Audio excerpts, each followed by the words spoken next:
Good morning, students. In my yesterday's class of the story Grief by Anton Chekhov, I gave you a broad outline of the story. And I assured you that in tomorrow's class we'll be taking up the story unit wise and line to line. So today we begin with the story in detail from unit 1. If you remember a little bit about the story is about Iona, a cab driver who has lost his son, and the problem that Iona faces is that he needs to share his grief with somebody. He wants somebody to listen to his side of the story, to listen to what happened to him, to listen how he lost his son. But unfortunately, Iona doesn't find anyone in the story to whom he can pour his heart out, and ultimately in the end, he speaks the entire story to his horse. Basically, the story depicts or narrates or exhibits a kind of lack of compassion, unsympathetic attitude, and indifference of human beings towards others, the attitude of not caring, the attitude of not sharing, and the attitude of not bothering about others' problems and difficulties is quite subtly reflected in the story. So now let us take the story in detail. To begin with unit 1, the story begins, "To whom shall I tell my grief?" This is an opening line by the protagonist of the story, Iona. It is twilight.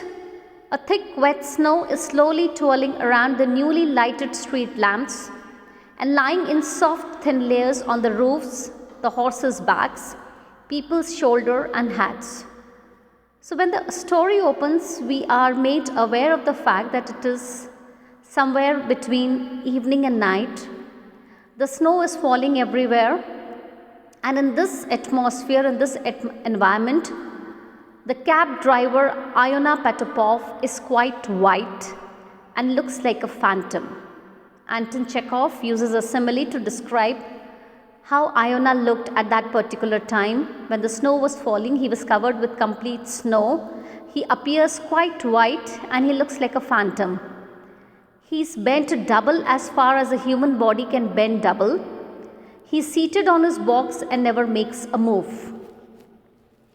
If a whole snowdrift fell on him, it seems as if he would not find it necessary to shake it off.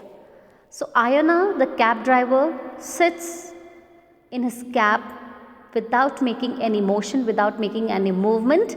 And the writer says that even if a whole snowdrift fell on him, Iona would not move an inch. Actually, this reflects a lot where probably the writer is trying to hint at the mental state of the cab driver, that is Iona, that he is so much so taken over by his sorrow that he has nothing else to think. He is only drowned in his sorrow that he doesn't have time to think what is happening to him physically.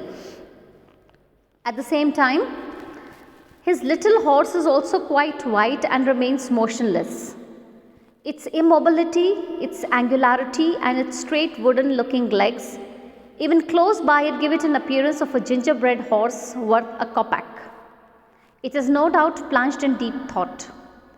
If you were snatched from the plough, from your usual grey surroundings, and were thrown into this slough full of monstrous lights, uneasy noise, and hurrying people, you too would find it difficult not to think. So the very first paragraph, the opening of the story, reflects two things. The atmosphere, the environment, which is quite cold, the falling of the snow, Iona not moving, being still at one place, contemplating about his grief, which we come to know later in the story, and the horse also standing still, motionless, without making even a sound. And probably the writer says that the horse is silent because it has been moved from its natural surroundings and put into the artificial one, which has lot of noise, which is lot of people moving here and there. Iona and his little horse have not moved from their place for a long while. They left their yard before dinner and up to now, not a fare. Fare refers to they have not got a single passenger from whom they can earn something.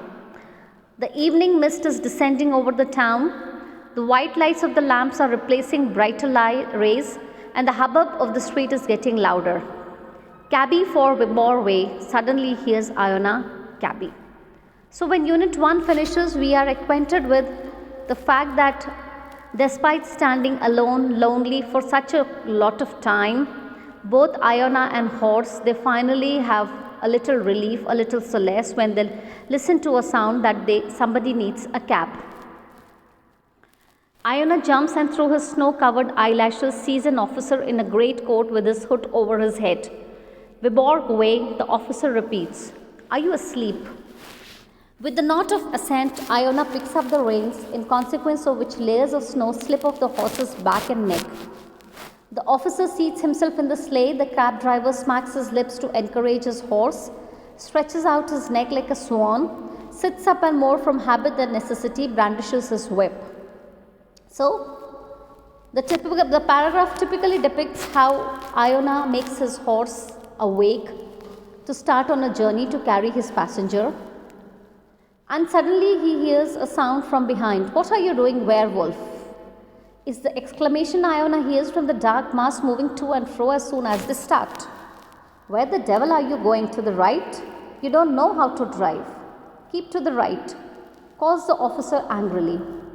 So when the officer takes the cab of Iona, Iona is a little happy because finally he has got somebody to ferry around. And when he starts driving, the officer seated at the back is a little hesitant and he shouts because he notices that Iona is not driving well. So while Iona is driving, there are certain instances which prove that his state of mind is not okay. When he is passing, a coachman from a private carriage swears at him. A passerby who has run across the road and rubbed his shoulders against the horse's nose looks at him furiously and he sweeps the snow from his sleeve. The officer sitting at the back is joking a little bit about these things. Iona, as we all know, wants somebody to tell his grief. So he looks at the officer, he moves his lips and he wishes to say something. He makes sound as if he is wanting to say something. And understanding these gestures, the officer says, "What?"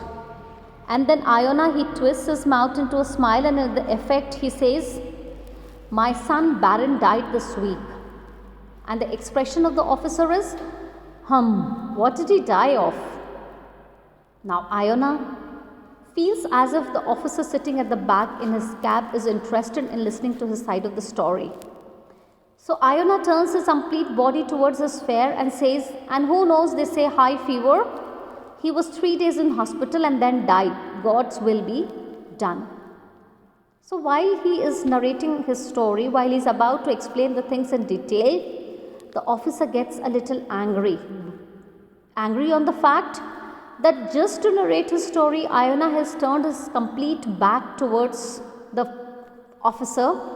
And in this particular process, he is not able to see what lies ahead of him. And then the officer shouts, "Turn round, the devil, turn round." Go on, said the officer, "otherwise we shall not get there by tomorrow. Hurry a bit." So the conversation, which was about to take serious connotations between Iona and the officer seated at the back, is suddenly snapped off. The officer expresses his desire to Iona to hurry up so that he reaches there on time, and Iona understands that officer is not in a mood to listen to his side of the story, and so he stretches his neck, sits up with a bad grace and brandishes his whip. There are many times that he looks at the fare, wants to speak something, but then he realizes that the officer seated at the back has closed his eyes and is not disposed to listen. So finally, the journey comes to an end.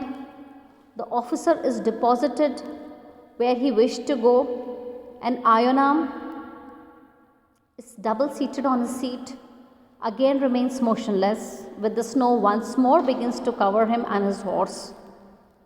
An hour and another, and then suddenly, along the footpath, with a squeak of goloshes and quarreling, come 3 young men, 2 of them tall and lanky, and the third one short and humpbacked. So we wind up with Unit 2, in which we have learned the facts that Iona has to explain his narration, Iona has to explain his story, and he doesn't get anybody. So the moment somebody sits as passenger in his cab, Iona is tempted to reveal his side of the story. And when he is about to explain his story in detail, the officer cuts him short and he says that he is not interested. So finally, after depositing passenger 1 to the destined place, Iona is left alone, and he and his horse resume the same position which they did a few hours back, standing still with the snow falling over them, and suddenly they get few other passengers. What happens with these 2 passengers, the 3 passengers that they receive, and is Iona able to relieve his grief or convey his grief to somebody? We'll take up in the next class tomorrow. Thank you, students.